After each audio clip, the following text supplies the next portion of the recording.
all in the news in the last few years, you've probably heard something about an opioid epidemic. Opioids are most commonly found in prescription painkillers, and you may have even been on an opioid. I was. When I had my knee surgery, they gave me hydrocodone to handle the pain, and that is considered an opioid. But what happens, I guess, is that these can be very, very addictive. And these addictions then kind of just take over the people, and they fall into this codependent behavior, and it has become a real problem with, particularly in our country, with an opioid epidemic and opioid overdoses and that sort of thing. But I wanted to talk with you about a different type of addiction that has some relationship to the way that opioids work, but it's probably I speak for a living. Can you imagine that? It's probably an addiction that you've never heard of before.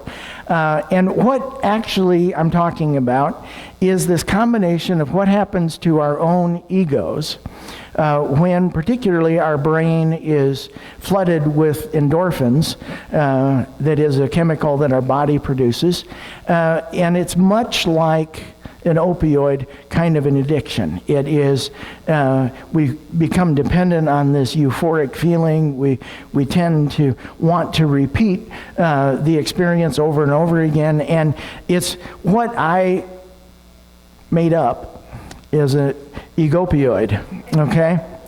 When I was writing my sermon, my spell checker didn't like this word at all. There's all these red underlines and everything. But egopioid is, just suffice it to say, an addiction that we have to some of the chemicals that are released in our bodies and that floods our brain when we exhibit certain kinds of behavior. So here's kind of what happens. Certain behaviors flood our brains with what are called endorphins.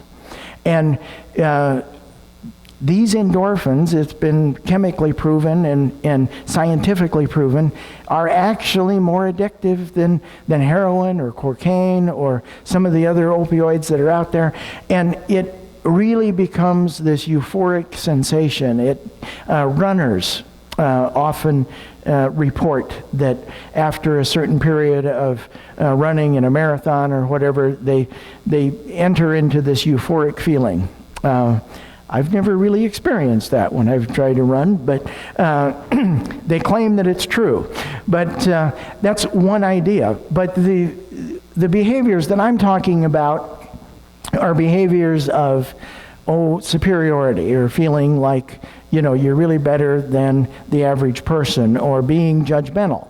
And there's a certain crowd mentality that feeds this, and you get together with a particular group that thinks just exactly like you do, and the endorphins continue to flood your brain. There is an extreme attachment to being right. There is self-righteousness. There is piety. And there is a reliance on scriptural authority as being kind of this crutch that you can lean on and let yourself become addicted to these feelings, to this euphoric sensation, to this idea that you kind of have discovered a truth that is maybe somewhat elusive, and that because you've discovered this truth, you really are superior to everybody else. So that's my definition of egopioid.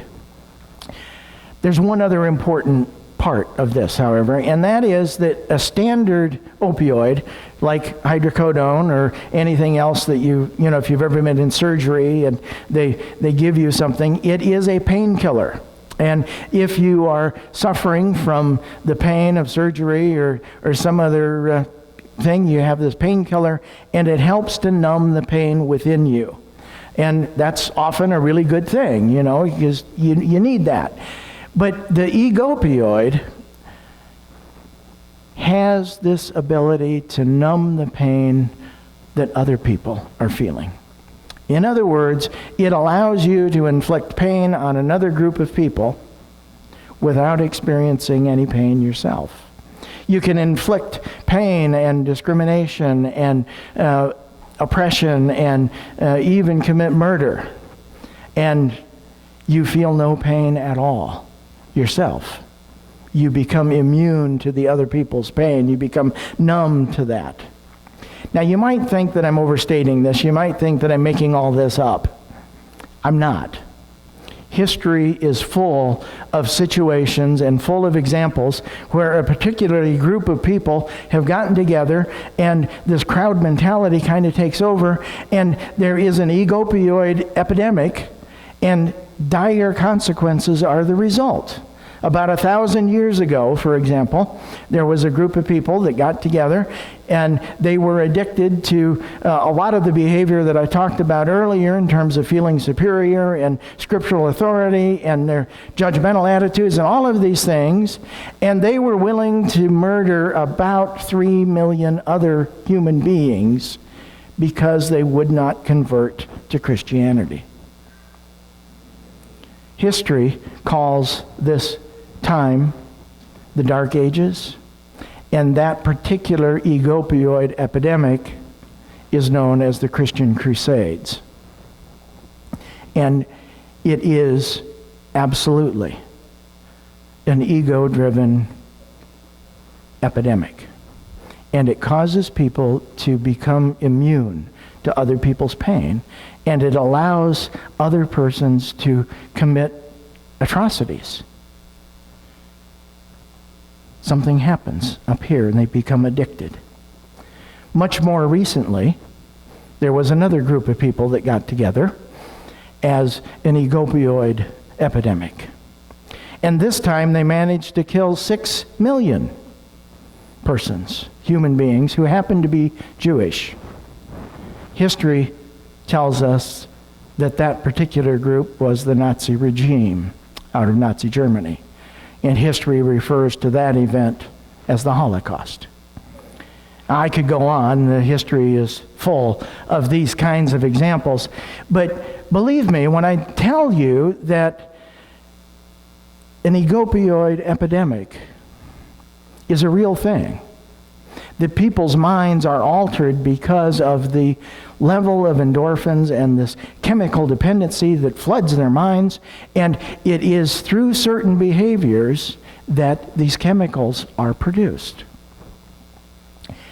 So it becomes now an interesting question. I've been given all of you these different examples of what's going on, but there is a current ego-opioid epidemic that is taking place. And that current ego-opioid epidemic is happening right within the United Methodist Church. There are several groups of people that for decades now have stood in the way of our full inclusion of all persons within the life and the practices of the United Methodist Church. I'm referring, of course, specifically to the group of individuals that we identify as an LGBTQ community, those persons that are gay or lesbian or transgendered that live and work among us. But somehow the church has managed to continue this church-sanctioned discrimination and oppression of this particular group of people. And the question, I think, becomes for us really is what is the best way for us to help those afflicted with this addiction? See, we've been fighting about this for years. For decades, we've been fighting about it. And the fighting about it hasn't gotten us anywhere. We've not been able to move forward, this much on the issue. We just continually butt heads and we are at odds all the time. And so maybe we need to look at it differently. Maybe we need to consider it from a different angle. Maybe we need to think about how an addiction is treated. And what is the best way to help those that are afflicted with this particular addiction? Well, there is a group that is out there that deals with alcohol addiction. It's called Al-Anon. And one of the things that they really zero in on is the idea that somebody who is in a position of being in close relationship with an addict, they are part of the family, or they're, their very best friend, or somehow they are really, really connected with a person who is an addict. And instead of actually helping, it comes to light that that person is not really helping, but they are enabling. And there's a difference between helping and an enabling. And when you are an enabler, you think that you're helping the situation, but in reality, you're actually making it worse. You're making it much worse. And Al-Anon is this group of people that really identify this idea of enabling. So let's take a look at what enabling actually looks like. First and foremost, if you seek the counsel of a mental health professional and you ask them about enabling, they're going to tell you the very first sign, the first clue that you can observe when somebody is an enabler is that they shield the addict from the consequences. In other words, they try to act as a buffer between real-life consequences and what is the result of this particular addict's deviant behavior. And that is a classic symptom of the enabler. A second thing is that they're making excuses. They're always blaming others or blaming a situation, or they're allowing the person to not take personal responsibility for their own actions. And these are classic examples of behavior of the enabler. They think that they're helping and they think that they're trying to do the right thing, but in fact, they're making it worse. Avoidance is another aspect of the enabler. They will avoid the person. When dad comes home drunk, they avoid, that situation. When there's conversations, they don't speak of the situation. They kind of keep it under wraps. It is, what's not brought into the light of day doesn't really exist. It is an avoidance at all costs. And part of that avoidance means then the unacceptable behavior of the addict becomes normalized. That the more often that it happens, the more frequently that things take place, the more as the years pile up that you live with a particular situation, that unacceptable behavior becomes normalized. Over a long period of time, you begin to think that this is normal, when, in fact, it is not. So I spoke a little bit ago about Al-Anon and about how they deal specifically with trying to help people recognize when they are enabling and when they are actually helping. And to actually help someone that you love or that you care about out of an addiction, often the best way to do that is to allow them to assume personal responsibility for their own actions. And it is a process that Al-Anon calls detachment with love. You allow the consequences to take place. And that's what Al-Anon does, and that's what Al-Anon recommends. And it helps people, helps families to recognize that if they continue to act as an enabler, the addiction will never be cured. So as I mentioned, we've been fighting as a church for several decades now about what is the best way for us to move forward into a situation where we are fully inclusive of our LGBT sisters and brothers. How do we come to grips with this idea that some of us are in one camp and some of us are in another camp. In 2016, the General Conference of the United Methodist Church got together. And General Conference means that all of the annual conferences, which is usually defined as a portion of geography, so we are in the Pacific Northwest annual conference. All of the annual conferences get together, all of the clergy from all over the world. We are a global church. And we meet once every 4 years, and it is only at that particular meeting that any significant change in church polity or church discipline or church structure can be accomplished. It's only once every 4 years at those meetings. And if you go back in history, I attended my first general conference in 1976. And in 1976, I think that general conference was held in Denver, and we were fighting about this in 1976. In 2016,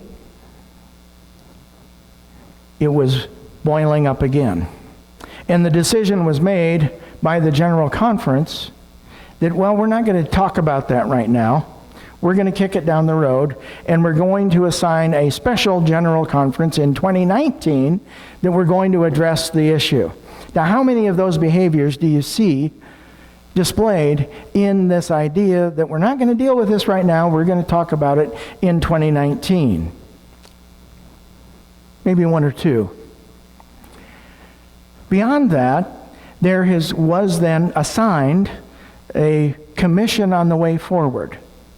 In this commission on the way forward included the Council of Bishops, it included some laity, it included some clergy, and they all got together for the expressed purpose of deciding what is going to happen, how it is best for us to continue on the way forward. How are we going to solve this problem that we have of this huge division of opinion? What is it going to look like as we move forward? Well, recently the Council of Bishops met just last week, and they announced a particular plan that they are going to be recommending at the General Conference to be held in 2019. The plan is one of three that they were thinking about. The plan that they're recommending is probably the best of the three options, but it falls way short. At least in my opinion, it falls way short. Because the plan basically is going to allow United Methodist churches to decide for themselves what they want to do. Any of this behavior look something like that? Is it enabling or is it really helping? Because in my mind, if there is a United Methodist Church in some other part of the country that is openly discriminating against a particular group of people, that is openly displaying the behavior of this egopioid epidemic that I was talking about earlier, that is openly oppressing other human beings, and sometimes with an attitude of not only being judgmental, but a hate-filled attitude.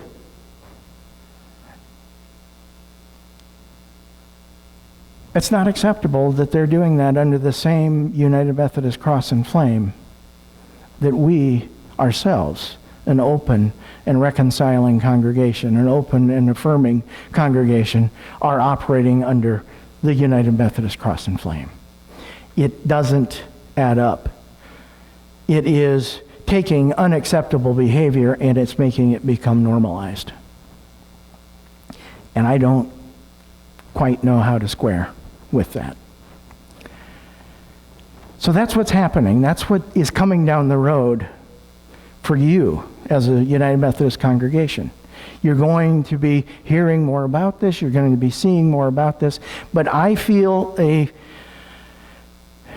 true responsibility to make sure that you have the information that you need, that you have the information to be able to make an informed decision when that time for decision comes.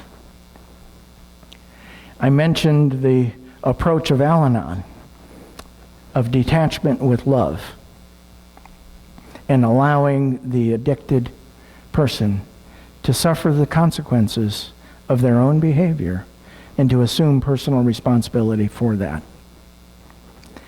It might be time for us as a church to take a playbook, steal a play out of the playbook of Al-Anon and to practice a little detachment with love. Because as I see it, I want to return for just a moment to the scripture that I opened with. And that is that you cannot serve two masters. The Gospel of Thomas opened that up for us a little bit, saying that you can't ride two horses at once, you can't bend the string on two bows at once, simultaneously. You cannot serve two masters. And it seems to me that the Commission on the Way Forward has been doing exactly that. Because we are a global church, we are a church that covers the entire continent of the United States and the entire continent of the continent of Africa, and everywhere in between you can find United Methodist churches. And when we all get together, it's a little chaotic. But the point is that they want us to stay together, that we have been accomplishing fantastic things as a unified United Methodist Church. And that's a noble goal. And it's something worth preserving. But is it worth preserving at the expense of a particular group of people? These are not easy decisions. They're not easily concluded. But it seems to me the way forward has been serving two masters. One master is the master of unity at all costs, and the other master is how do we solve this problem? And at least in the present situation, it seems that the master of unity is winning. And we still have the problem. And there's still a group of people that are addicted to the euphoric feelings of superiority and being judgmental and self-righteousness and piety, and a reliance on being right and the crutch that they use of a scriptural authority. So once again, obviously food for thought. So I invite you to think on that. Go in peace and go with God. Our closing hymn